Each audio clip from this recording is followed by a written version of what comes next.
This Thanksgiving, my wealthy son pulled me close and said, "Mom, do you love that place I put under your name?"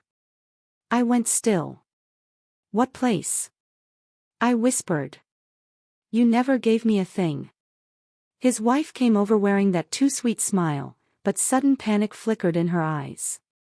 In that split second, her mask slipped, and what she said next laid bare everything she'd been trying to hide about a property I'd never even heard of.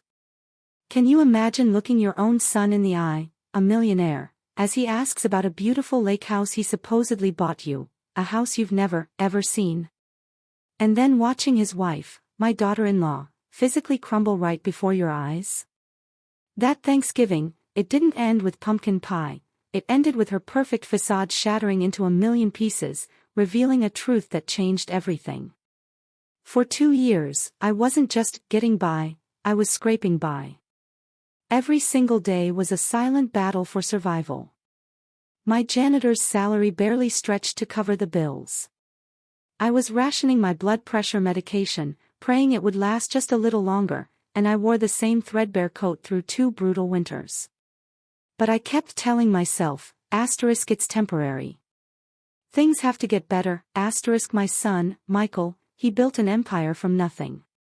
At 35, he owned this massive tech consulting firm, employed hundreds of people. I was so incredibly proud of him. But after his father passed away 3 years ago, Michael just buried himself in work. Our conversations dwindled to quick, clipped phone calls about business meetings and client dinners. I understood. Grief hits everyone differently, so I tried to be understanding. This Thanksgiving morning, the house felt different. I'd spent hours preparing all his favorite dishes, knowing that the monstrous grocery bill meant I'd be skipping lunch for the next week. My tiny kitchen was overflowing with pots and pans, but I wanted everything perfect. It had been 4 months since I'd last seen him in person.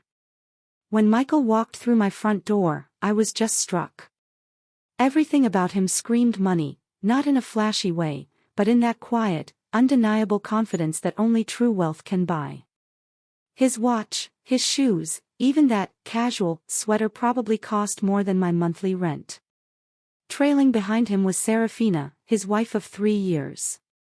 She wore this cream-colored coat straight out of a magazine, her blonde hair perfectly styled despite the November chill. "Mom, the house smells incredible," Michael said, giving me a quick hug before turning to help Serafina with her coat. She smiled at me, that polished, practiced smile she always wore. But her eyes always seemed to be calculating something. We settled down for dinner. I listened as Michael talked about expanding his business, about taking it to the West Coast. Serafina chimed in occasionally, mentioning their recent European trip, the renovations they were planning for their home. I nodded and smiled, but with every detail, I could feel the growing canyon between my life and theirs. Then, as I was serving the pumpkin pie, Michael leaned back. "Mom," he said, a wide, genuine smile on his face. "I've been meaning to ask you something." I put down the pie server, giving him my full attention. My heart swelled a little, hoping for a real connection. "How are you enjoying the lake house I gave you 2 years ago?" he asked. "I know you've always loved being near the water." The words hit me like a splash of ice water. My mouth fell open. "What house?" I managed to stammer out. My heart hammered. What lake house?" "I never received any lake house," Michael's smile faltered. He glanced at Serafina, who had gone completely still beside him. "The house on Lakeview Drive. I had it transferred to your name for your birthday 2 years ago. Don't you remember?" I shook my head slowly, feeling dizzy. "Michael, I would absolutely remember receiving a house. I've never gotten anything like that. Are you sure you're not thinking of someone else?" Suddenly, Serafina stood up. Her napkin fluttered to the floor. "Oh, I just remembered," she said, her voice a little too high. "I need to make a phone call about tomorrow's appointment." "Excuse me," she walked quickly towards the kitchen, pulling out her phone. but something about her movement felt wrong. Urgent. My stomach clenched. Michael was frowning now, his businessman's mind clearly trying to solve a baffling puzzle. Mom, that's impossible. I specifically had my assistant, Sarah, handle all the paperwork. The deed should have been mailed to you. And there were supposed to be monthly maintenance payments set up, too. Monthly payments? My legs felt weak. What monthly payments? The $1,500 I've been sending you every month to help with expenses, he explained. Sarah assured me you were receiving everything. The room seemed to tilt. $1,500 a month for 2 years. That was $36,000. Enough to have changed everything for me. Enough to buy the medications I needed, to fix my car, to not worry about every single grocery purchase. I gripped the edge of the table. Michael, I swear to you, I haven't received any monthly payments. I've been struggling just to pay for my blood pressure medication. Last month, I had to choose between groceries and my electric bill. Michael's face went white. He stood abruptly, his chair scraping against the floor. That's impossible. I have receipts, bank transfers. Everything should be documented. From the kitchen, I could hear Serafina's voice, low and urgent. I couldn't make out the words. My hands started trembling as the full, awful weight of the situation began to settle over me. Show me, I whispered. Show me the paperwork. Michael was already pulling out his phone, scrolling through emails with increasing desperation. I have copies of everything at home. The deed transfer, the payment confirmations. Mom, if you haven't been getting this money, then where has it been going? We both turned towards the kitchen. Serafina's voice had stopped. The silence felt heavy, guilty. I stood on unsteady legs and walked toward the doorway. Serafina stood with her back to us, phone pressed to her ear, but she wasn't talking anymore. When she heard our footsteps, she spun around. Her face flushed. Everything okay? Michael asked, but his tone had changed. It was the voice he used in business meetings when he suspected someone wasn't being truthful. Serafina's smile looked strained. Of course, just confirming our dinner plans for tomorrow. But I could see it now. The guilt written all over her features. The way she couldn't quite meet my eyes, the nervous fidgeting with her wedding ring. Serafina, Michael said slowly. Do you know anything about the lake house paperwork? You helped coordinate with Sarah on several things around that time. The silence that followed felt endless. Serafina's mouth opened and closed, but no words came out. In that moment, looking at her face, I knew. Somehow, some way, she had taken what was meant for me. The Thanksgiving I'd worked so hard to make perfect was about to become the day my family fell apart. The silence in my small dining room stretched like a taut wire, ready to snap. Serafina stood frozen in the kitchen doorway, her perfectly manicured hands clasped so tightly her knuckles were white. Michael stared at his wife with an expression I'd never seen before, a horrifying mixture of confusion and growing suspicion. Serafina, I said quietly, my voice steadier than I felt. Where is my lake house? She swallowed hard, her eyes darting between Michael and me. There must be some misunderstanding. Maybe the paperwork got lost in the mail. Or perhaps there was an error at the bank. But even as she spoke, I could see the lie forming in her eyes. After 15 years as a janitor cleaning offices late at night, I'd learned to read people. You see a lot when you're invisible to most folks, when they talk around you like you're not even there. Serafina was lying, and she wasn't very good at it. Michael pulled out his phone again. I'm calling Sarah. She handled all of this personally. No, wait. Serafina said quickly, stepping forward. Maybe we should discuss this privately first. Your mother has been through a lot, and I don't want to upset her more if this is just a simple mix-up. A cold anger started building in my chest. Upset me more? I'd been living on crackers and peanut butter most nights while she wore designer clothes and took European vacations. But I kept my voice calm. Serafina, honey, I think we're past worrying about upsetting me. I need to know where my house is. Michael was already dialing. Within seconds, I heard a woman's voice on the other end. Sarah, it's Michael. I need you to pull up the paperwork for the lake house I purchased for my mother 2 years ago. There was a pause. Then Sarah's voice became clearer as Michael put the phone on speaker. Of course, Mr. Vance. The property at 1247 Lakeview Drive. The deed was transferred to Eleanor Vance on November 15, 2 years ago.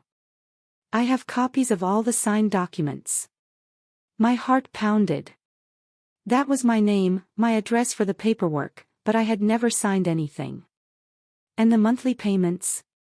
Michael asked. All processed as requested. $1,500 transferred on the first of every month to the account you specified. Account holder named Eleanor Vance. Routing number ending in 4782. I felt the blood drain from my face. I don't have an account ending in 4782. My account ends in 9156. Michael's eyes snapped to Serafina. Sarah, can you read me the full account number? As Sarah rattled off the numbers, I watched Serafina's face crumble. It wasn't my account. It wasn't even close. Sarah, Michael said, his voice dangerously quiet. Who provided you with this account information? Your wife, sir. Mrs. Vance called me in December 2 years ago and said there had been a change in your mother's banking information. She provided the new routing and account numbers and asked me to update all the records. The phone slipped slightly in Michael's hand. Serafina made a small, desperate sound. And the deed, Michael continued, where was it supposed to be mailed to? The address Mrs. Vance provided. Let me see. 847 Maple Street, apartment 2B. I'd never lived on Maple Street. I'd been in the same small house for 10 years. Michael hung up the phone. The silence that followed was deafening. When he looked at Serafina, his face was completely blank, which somehow seemed more terrifying than anger would have been. Explain, he said simply. Serafina's composure finally shattered. Tears started flowing, but they looked more like panic than remorse. Michael, you have to understand. My parents were about to lose their house. They're elderly, and my father's medical bills were bankrupting them. I just borrowed the money temporarily. Borrowed? I whispered. You mean stole? No. Serafina's voice rose. I was going to pay it back. I just needed time. And the lake house, it's not like you were using it. My family needed a place to stay while they got back on their feet. I felt something crack inside my chest. Not like I was using it, Serafina, I said, my voice shaking with barely contained fury. I've been working double shifts to afford my medication. I've been eating 1 meal a day to make my grocery money stretch. I haven't been able to turn my heat above 60 degrees because I can't afford the electric bill. Michael was staring at his wife like he'd never seen her before. Serafina, my mother could have died. What if she'd had a medical emergency and couldn't afford treatment? But she didn't. Serafina said desperately. She's fine. She's healthy. My father has diabetes and heart problems. He needed the money more. The callousness of her words hit me like a physical blow. Fine. Healthy, I thought about the nights I'd lain awake, chest tight with stress, wondering how I'd pay for my next prescription. The times I'd stood in the grocery store, calculator in hand, putting items back because I couldn't afford them. Where is my house now? I asked, my voice barely above a whisper.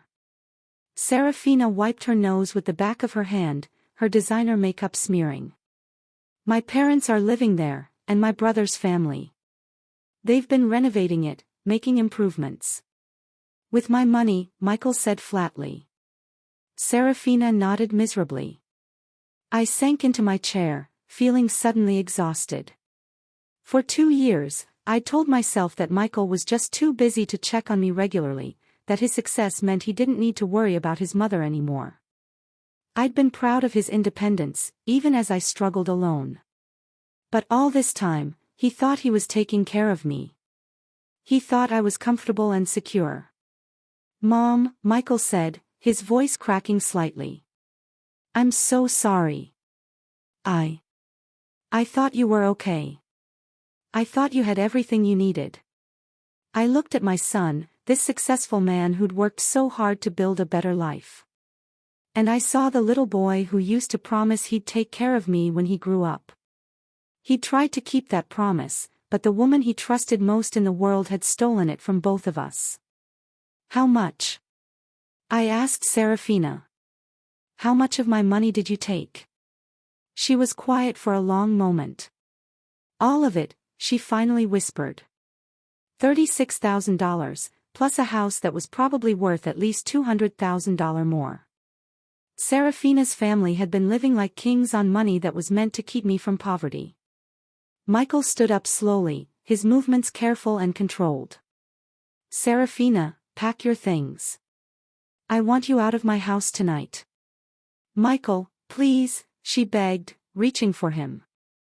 We can fix this. I'll make it right. I'll find a way to pay your mother back.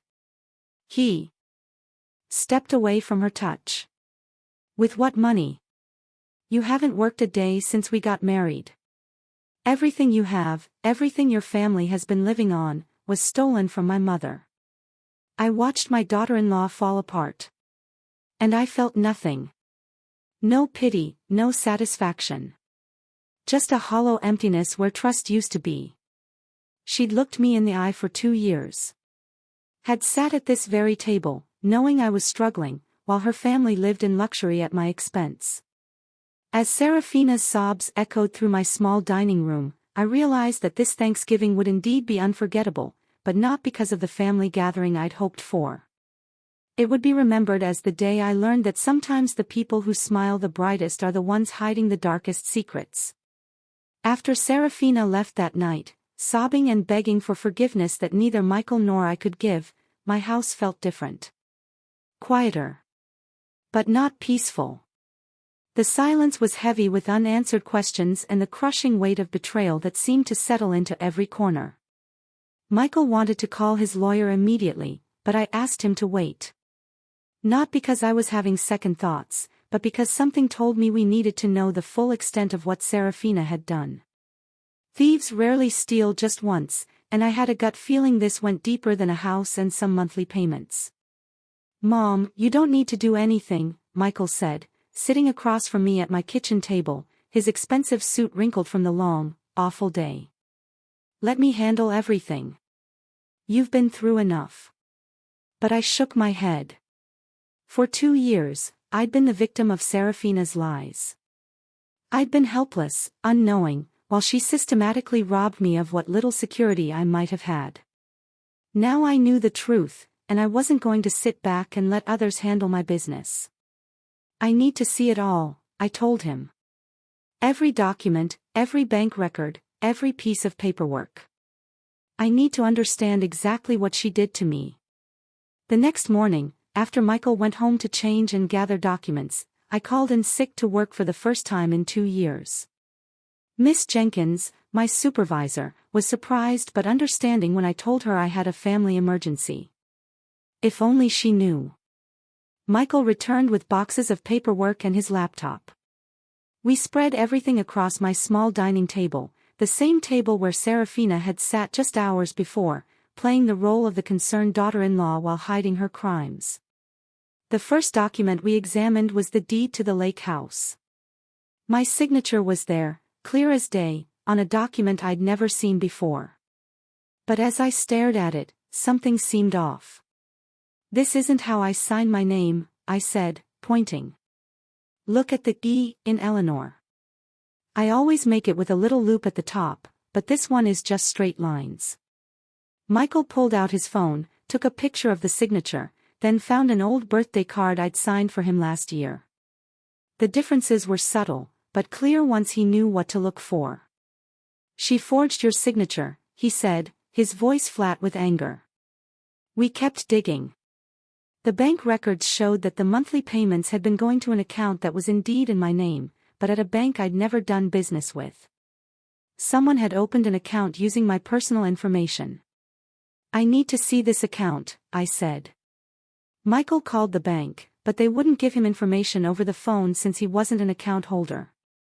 So, we drove there together, my hands shaking as I walked into the marble lobby of First National Bank with my driver's license and social security card. The account had been opened 2 years and 1 month ago, just weeks before the first payment was supposed to go to me. The address on file was 847 Maple Street, apartment 2B. The same address Sarah had mentioned. The phone number listed wasn't mine either. Ma'am, the bank representative said, looking confused as she scrolled through the records. You've never actually been in this branch before, have you? No, I said firmly. I've never been here in my life. She showed us the signature card from when the account was opened. The same fake version of my name, signed by someone who wasn't me. This is identity theft, the representative said, her voice concerned. You need to file a police report immediately. But we weren't done yet. Michael had brought copies of all his financial records related to my care. And as we sat in the bank's customer service area, a more complete picture began to emerge. The monthly payments were just the beginning. Michael had also been sending additional money for my medical expenses. Money I'd never seen. $500 when he thought I needed new glasses. $800 for what he believed was dental work. $1,000 last Christmas as a bonus. Every single payment had gone to the fake account. How much? I asked, though I was afraid to hear the answer. Michael's fingers moved across his phone's calculator. His face went pale. $43,000. Over 2 years, she stole $43,000 from you. I felt dizzy. $43,000 was more money than I'd ever had in my life. It was enough to have changed everything, to have given me security and comfort in my older years instead of the constant stress of living paycheck to paycheck. We drove to 847 Maple Street next. It was a rundown apartment complex on the other side of town, the kind of place with flickering neon signs and broken concrete steps. Apartment 2B was empty, with a "For Rent" sign in the window. She probably rented it just long enough to establish the fake address, Michael said, his jaw tight with anger. But I was thinking about something else. Michael, how did she get my personal information? My social security number, my date of birth, all the details she'd need to open that account. He was quiet for a moment. From our house. I keep copies of important family documents in my home office. She would have had access to everything. The betrayal cut deeper with each new revelation. Serafina hadn't just seen an opportunity and taken it. She'd planned this carefully, systematically stealing my identity and my money while living in my son's house, eating at his table, pretending to love him. That evening, as we sat in my living room, surrounded by evidence of Serafina's crimes, Michael looked at me with tears in his eyes. Mom, I'm so sorry. I trusted her completely. I never thought to verify that you were receiving the money because she was the one who suggested I send it in the first place. That detail hit me like ice water. She suggested it, Michael nodded miserably. About 6 months after Dad died, she mentioned how worried she was about you managing on your own. She said it would be a wonderful gesture if I could help with your expenses, especially since business was going so well. She even offered to coordinate with Sarah to set everything up. I closed my eyes, feeling the full weight of Serafina's manipulation. She'd positioned herself as the caring daughter-in-law, concerned about her husband's struggling mother, while secretly ensuring that every dollar meant for me would end up in her family's pockets. And the lake house, he continued, same thing.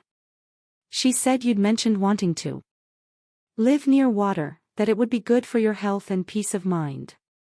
She helped me find the property, negotiated the price, handled all the paperwork.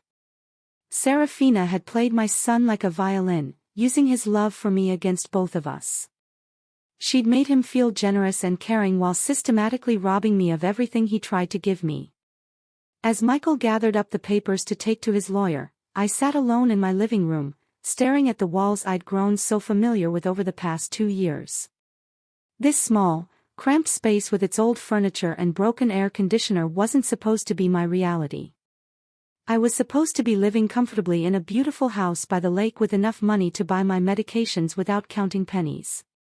Instead, Serafina's parents were probably sitting by that lake right now, enjoying their stolen retirement while I'd been rationing my blood pressure pills and wearing second-hand clothes.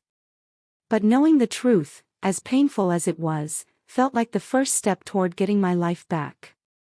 Serafina had stolen more than money from me. She'd stolen 2 years of security, of dignity, of the peace of mind that comes with knowing your child is taking care of you. Tomorrow, we'd start the process of getting it all back. But tonight, for the first time in 2 years, I went to bed knowing exactly where I stood. And that knowledge, bitter as it was, felt like power. The morning Michael's lawyer, Mr. Davies, called with the results of his investigation, I was scrubbing floors at the office building where I'd worked for the past decade. My knees ached against the cold tile, and my hands were raw from the industrial cleaning solutions. But I kept working because I needed every dollar from this job. At least, I thought I did. Mrs. Vance, Mr. Davies' voice was grim when I called him back during my lunch break. We need to meet immediately. What we've uncovered goes far beyond what we initially suspected. Michael picked me up after my shift, his face drawn with exhaustion. He'd barely slept since Thanksgiving, throwing himself into the investigation with the same intensity he brought to his business deals. But this wasn't business. This was personal, and it was destroying him. At the lawyer's office, we sat across from Mr. Davies as he laid out a file thick with documents. Serafina didn't just steal from you, Mrs. Vance. She's been running what amounts to a small-scale fraud operation using your identity. The room seemed to tilt. He explained. Serafina had used my personal information to open not just the one bank account, but 3 separate accounts at different banks. She'd applied for credit cards in my name, taken out a small loan, and even filed false tax returns claiming me as a dependent while reporting income I'd never earned. The IRS has been trying to contact you about discrepancies in your tax filings, Mr. Davies continued. They've been sending notices to the fake address. You're currently under investigation for tax evasion. I felt like I was drowning. Tax evasion, but I filed my taxes honestly every year. We know that now, but the IRS doesn't, Mr. Davies said gently. Serafina has been reporting that you received the money Michael sent. Money that you never actually got. From their perspective, you've been hiding income. Michael's hands were clenched into fists. How much did she steal in total? Mr. Davies flipped through several pages, including the original $43,000, plus additional credit card spending, loan proceeds, and fraudulent tax refunds. We're looking at approximately $78,000. The number hit me like a physical blow. $78,000. I made $18,000 a year scrubbing floors. Serafina had stolen more than 4 years of my salary. And the house, Mr. Davies said, that's where it gets more complicated. The property is legally in your name, Mrs. Vance, based on the forged deed. Serafina's family has been living there, making improvements with the stolen money, and they've actually increased the property value significantly. I thought about Serafina's parents, whom I'd met only twice at family gatherings. They'd seemed like nice people, a little overwhelmed by their daughter's wealthy lifestyle, but grateful for her success. Had they known where the money was coming from? Had they known they were living in a house stolen from their son-in-law's mother? Can we get it back? Michael asked. Yes, but we'll need to involve law enforcement.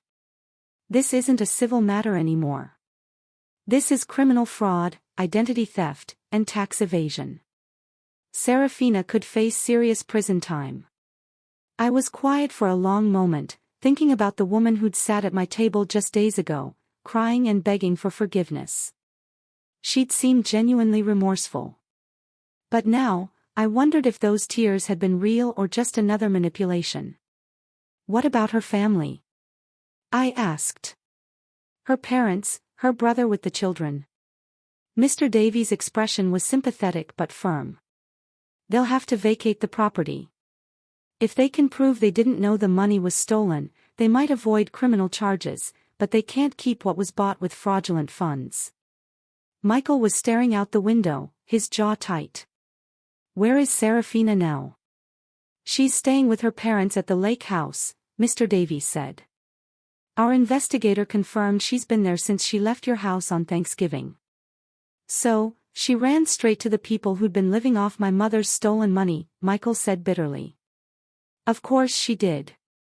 That afternoon, we drove to Lakeview Drive. I'd never seen the house that was supposedly mine. As we pulled into the long driveway, I gasped despite myself. It was beautiful. A sprawling ranch-style home with large windows overlooking the water, surrounded by mature trees and well-maintained gardens. This was what Michael had intended for me. This peaceful, comfortable place where I could have spent my retirement years watching the sunset over the lake instead of worrying about whether I could afford my next meal. Serafina's father answered the door, his face falling when he saw Michael and me. Oh, he said quietly. We've been expecting you. Serafina appeared behind him, looking smaller and younger than I'd ever seen her. Her designer clothes had been replaced with jeans and an old sweater, and her face was puffy from crying. Eleanor, she said, her voice barely above a whisper. I'm so sorry. I looked at her. This woman who'd smiled at me across countless dinner tables while systematically destroying my financial security, and I felt nothing but cold anger. Are you? I asked. Are you really sorry, Serafina? Or are you just sorry you got caught? She started crying again, but I wasn't moved. I'd seen her tears before, had believed in them. Had even felt sorry for her sometimes when Michael worked long hours, and she seemed lonely. I never meant for it to go this far, she sobbed. It started with just borrowing the first payment to help my parents with their mortgage. But you didn't, Michael said, his voice like ice. You took more and more. You stole my mother's identity, filed false tax returns, opened credit cards in her name. That's not borrowing, Serafina. That's fraud. Serafina's mother had appeared in the doorway, her face streaked with tears. We didn't know, she said desperately. We thought Michael was just being generous, helping us through a difficult time. Serafina told us he'd insisted on buying us the house. I looked at this older woman, probably close to my age, and I saw genuine shock and horror in her eyes. She hadn't known. None of them had known, except Serafina. The IRS thinks I'm a tax cheat because of what your daughter did, I said quietly. I could go to prison because Serafina filed false returns in my name. Serafina's mother gasped, pressing a hand to her mouth. Oh my God, Serafina, what have you done? But Serafina just kept crying, offering excuses and apologies that meant nothing now. She'd had 2 years to confess, 2 years to make this right, and she'd chosen to dig deeper instead. Mr. Davies stepped forward with a briefcase full of legal documents. Mrs. Stevens, I'm going to need you and your family to vacate this property within 30 days. Everything purchased with the fraudulent funds will need to be returned or compensated for. As I watched Serafina's family absorb the reality of their situation, I felt something I hadn't expected. Relief. Not satisfaction, not revenge. Just relief that the truth was finally out in the open. The police will be here tomorrow to arrest Serafina, Mr. Davies continued. I'd recommend she turn herself in voluntarily. Serafina looked up at Michael with desperate eyes. Please, don't let them arrest me. I'll pay everything back. I promise. I'll get a job. I'll work day and night. Michael shook his head sadly. With what skills, Serafina? You've never worked a day in your life. You don't even know how to work. All you know how to do is take. As we left the lake house, I turned back for one last look at the place that should have been my home for the past 2 years. Soon it would be, but it felt hollow now, tainted by the knowledge of how Serafina had stolen it from me. Mom, Michael said as we drove away. I'm going to make sure you never want for anything again. I'm going to take care of you the way I should have been doing all along. I patted his hand gently.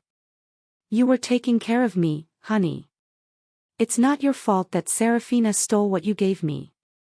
But as we drove back toward my small, cramped house, I knew that everything was about to change. Serafina would face the consequences of her crimes, and I would finally get the security and comfort that Michael had always intended for me to have. The confrontation was over. Now came justice. The divorce papers were finalized on a gray Tuesday in February, 3 months after that devastating Thanksgiving dinner.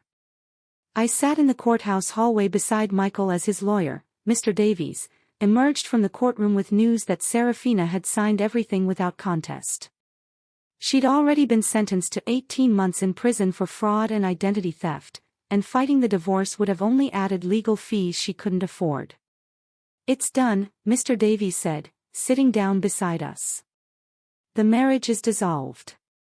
All assets purchased with stolen funds revert to their rightful owners. Mrs. Vance, you now legally own the lake house, and all the money in the fraudulent accounts has been frozen pending full restitution. Michael let out a long breath. What about her family? They vacated the property last week. Her parents moved in with her brother temporarily, and they've been surprisingly cooperative. I think they're genuinely horrified by what Serafina did. I felt a strange mix of relief and sadness. Relief that this nightmare was finally ending, but sadness for the collateral damage. Serafina's parents were innocent victims, too, in their own way. They'd lost their home and their savings, all because their daughter had chosen to steal instead of asking for help. Honestly, the weeks that followed were a whirlwind of paperwork and adjustments. Michael threw himself into making things right with the same intensity he'd once brought to building his business. He hired a team of accountants to untangle Serafina's fraudulent tax filings, worked with the IRS to clear my name, and personally oversaw every detail of transferring ownership of the lake house back to me. But the most important change was in Michael himself. The successful businessman who'd been too busy for regular phone calls became a son who stopped by every few days, who called just to check on me, who insisted on taking me to doctor's appointments and grocery shopping. You don't have to hover, honey, I told him one afternoon as he helped me pack the few belongings I wanted to keep from my old house. I'm not going anywhere. He paused, folding one of my quilts, his hands stilling on the soft fabric. Mom, I missed 2 years of your life because I was stupid enough to trust Serafina completely. I'm not missing any more. I understood his guilt, even though I didn't think he deserved it. Serafina had been a master manipulator, playing on his love for me to hide her crimes. But I also understood that trust, once broken so completely, takes time to rebuild, even trust in yourself. Moving into the lake house felt surreal.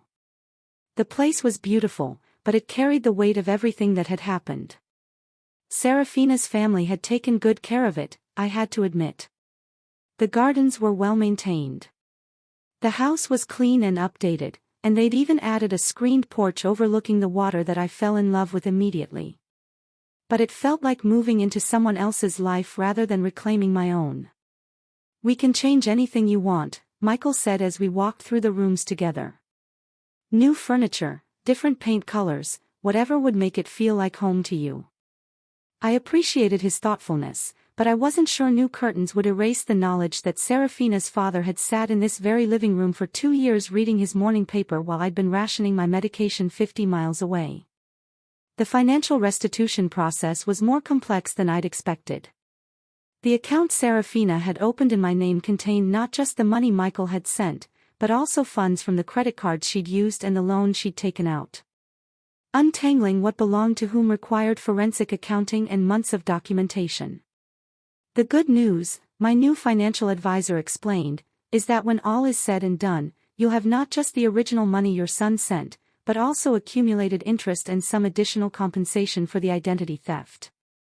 We're looking at approximately $95,000 once everything is recovered, $95,000. I'd never imagined having that kind of money. It was enough to live comfortably for years, to never worry about choosing between groceries and medication again, to actually enjoy my retirement instead of working until my body gave out. But the money felt strange in my hands, tainted by the knowledge of how it had been stolen and recovered. I found myself almost missing the simplicity of my old life, where I knew exactly where I stood, even if that place was barely getting by. The hardest part was dealing with the community's reaction. In a town the size of ours, Serafina's arrest and trial had been front-page news. Everyone knew what she'd done, and by extension, everyone knew that I'd been the victim of an elaborate fraud scheme. People's reactions varied wildly. Some were sympathetic, offering help and expressing outrage on my behalf. Others seemed almost suspicious, as if they couldn't believe I hadn't known what was happening. A few made comments that suggested they thought I should be grateful for the attention, as if being defrauded was somehow better than being ignored. The worst were the people who acted like I'd won the lottery instead of having my identity stolen. "Well, at least it all worked out in the end," one neighbor said cheerfully. "Now you're sitting pretty by the lake." I wanted to shake them, to explain that having your daughter-in-law systematically steal your identity and rob you for 2 years isn't something that just works out. That the money and the house came with the knowledge that someone you trusted had viewed you as nothing more than a source of funds to exploit. But I kept my mouth shut and focused on rebuilding my life. The first night I spent alone in the lake house, I sat on the screened porch with a cup of tea, watching the sunset over the water. The view was beautiful, peaceful in a way I'd never experienced before. But I felt oddly detached from it, as if I were a guest in someone else's dream. My phone rang, and Michael's name appeared on the screen. He'd been calling every night since I'd moved in, checking to make sure I was settling in okay. "How are you feeling, Mom?" I looked out at the lake, trying to find words for the complicated mix of emotions churning inside me. "Grateful," I said finally. "And sad and angry and confused. Sometimes all at the same time." "That sounds about right," Michael said softly. "You know, I've been thinking about what Serafina said that last day about how she never meant for it to go so far." I remembered her tears, her desperate apologies. "What about it?" "I think she was telling the truth about that part. I think she really did start small and then couldn't stop. But that doesn't make it better, does it? If anything, it makes it worse. She had dozens of opportunities to confess, to make it right, and she chose to dig deeper every single time." He was right. Serafina's initial crime might have been impulse or desperation, but everything that followed had been calculated deception. She'd looked me in the eye at family dinners, had hugged me at holidays, had listened to me worry about money, all while knowing she was the reason I was struggling. "I keep thinking about how proud she seemed," I said, when she talked about her family's renovations to the house, the improvements they were making. She was proud of what they had accomplished with my stolen money. "She wasn't just stealing from you, Mom," Michael said. "She was stealing from both of us. She stole the relationship we should have had these past 2 years. The peace of mind I thought I was giving you." After I hung up with Michael, I walked through the house that was finally, legally, undeniably mine. It was beautiful, comfortable, everything I could have wanted. But it would take time before it felt like home instead of evidence of a crime. I settled into the master bedroom that night in a bed that was mine, in a house that was mine, with enough money in the bank to last me the rest of my life. I should have felt triumphant. Instead, I felt exhausted. But as I drifted off to sleep to the gentle sound of water lapping against the shore, I realized that exhaustion wasn't necessarily a bad thing. It was the exhaustion that comes after a long, difficult journey is finally over. Tomorrow, I could begin the work of making this stolen dream into something that truly belonged to me. 1 year later, I stood in the same screened porch where I'd spent that first confused night. But everything had changed. The space that had once felt foreign now wrapped around me like a comfortable embrace.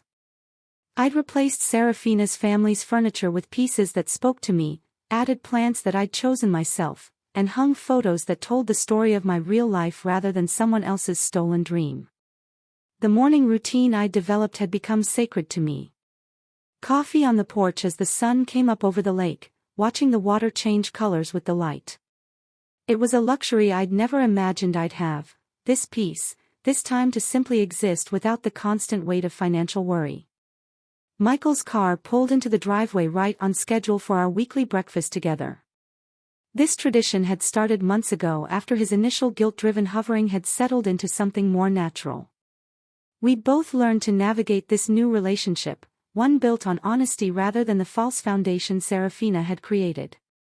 "Morning, Mom," he called as he came through the front door, carrying a bag from Ms. Lee's bakery in town. "I brought those cinnamon rolls you like." I smiled, setting 2 plates on the kitchen table. "You don't have to bring me pastries every week, honey. I'm perfectly capable of feeding myself now." He grinned. "I know you are, but I like bringing them. Besides, Ms. Lee always asks about you. Half the town has adopted you as their favorite success story." It was true. The same community that had whispered about my situation during Serafina's trial had embraced me once justice was served. People stopped me at the grocery store to ask how I was settling in. Neighbors brought casseroles when I first moved to the lake, and the mailman made sure to mention whenever he had good news to deliver. "Any word from Mr. Davies about Serafina's appeal?" I asked as we settled into our usual spots at the table. Michael shook his head. "Her public defender filed the paperwork, but Mr. Davies says it's basically a formality. The evidence was too overwhelming, and she pleaded guilty to everything. She'll serve her full sentence."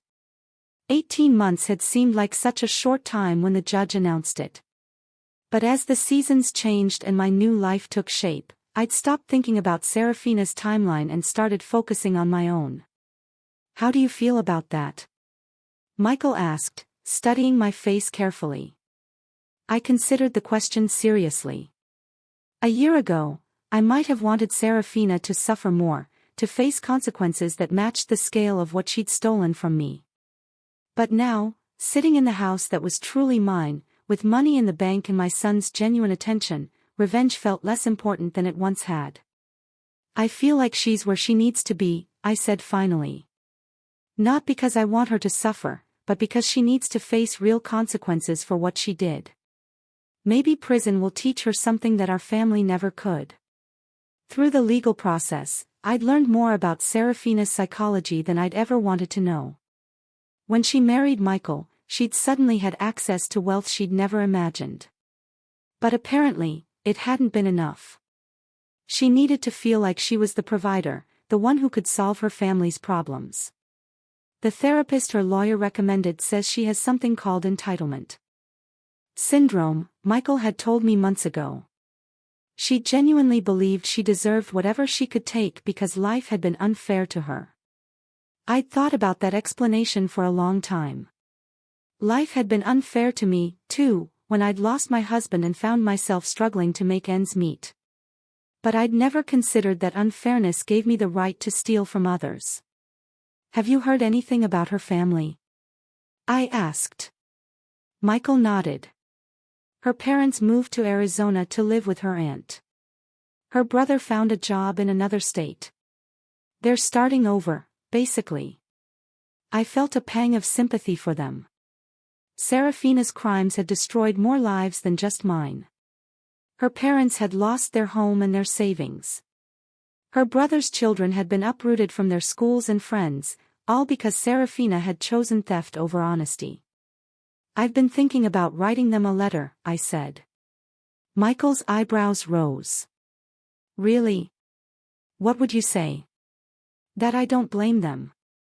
That I hope they're doing okay. I paused, stirring sugar into my coffee. Serafina made her choices, but they didn't deserve to pay for them. We sat in comfortable silence for a while, looking out at the lake. A family of ducks had taken up residence near the shore, and I'd gotten into the habit of tossing them breadcrumbs from my morning toast, simple pleasures that I'd never had time for when every moment was consumed with survival. I have something to tell you, Michael said eventually, his tone shifting to something more serious. I looked at him expectantly. I've been seeing someone, a woman I met at a business conference. Her name is Charlotte, and she's nothing like Serafina. I felt a flutter of anxiety, then forced myself to relax. Tell me about her. She's a forensic accountant, actually. She helps companies investigate financial irregularities. She knows what Serafina did, knows the whole story, and she's not interested in my money. She makes good money of her own. I smiled. A forensic accountant. That seems appropriate. Michael laughed. I thought you'd appreciate the irony. She's also incredibly honest, sometimes brutally so. She told me on our third date that she thought I was too trusting and needed to work on my boundaries. Smart woman. When do I get to meet her? Only if you want to. I'm not rushing anything this time. I'm learning to trust my own judgment again. And part of that means not seeking approval from everyone else before I know how I feel myself. I reached across the table and squeezed his hand. I'm proud of you for taking your time, but when you're ready, I'd love to meet her. After Michael left, I took my usual walk around the property. The gardens that Serafina's family had planted were thriving under my care, but I'd added my own touches, a vegetable patch where I grew tomatoes and herbs, a reading nook under the old oak tree, a bird feeder that attracted cardinals and blue jays. The house was becoming mine in ways that had nothing to do with legal ownership. It was filled with my choices, my memories, my quiet daily routines that no one could steal or forge or manipulate. That afternoon, I did something I'd been planning for weeks. I called my old supervisor at the cleaning company, Miss Jenkins. This is Eleanor Vance. I wanted to let you know that I won't be coming back to work. There was a pause.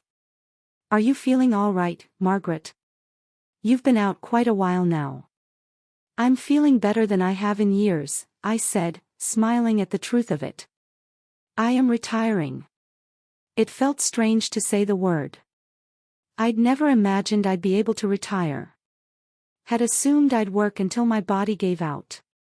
But the money Serafina had stolen, and that had been recovered, combined with the house and Michael's ongoing support, meant I could finally stop scrubbing other people's floors and start living for myself. That evening, I sat on my porch with a glass of wine, watching the sunset paint the lake in shades of gold and pink. My phone buzzed with a text from Michael. Charlotte wants to know if you like Italian food. She's thinking of cooking for you next weekend. I typed back, tell her I love Italian food, but she doesn't need to impress me. I already like anyone who makes my son happy. As darkness settled over the water, I thought about the woman I'd been a year ago. Tired, struggling, proud, but quietly desperate. She would never have believed that this peace was possible. This sense of security and contentment. Serafina had stolen 2 years of my life.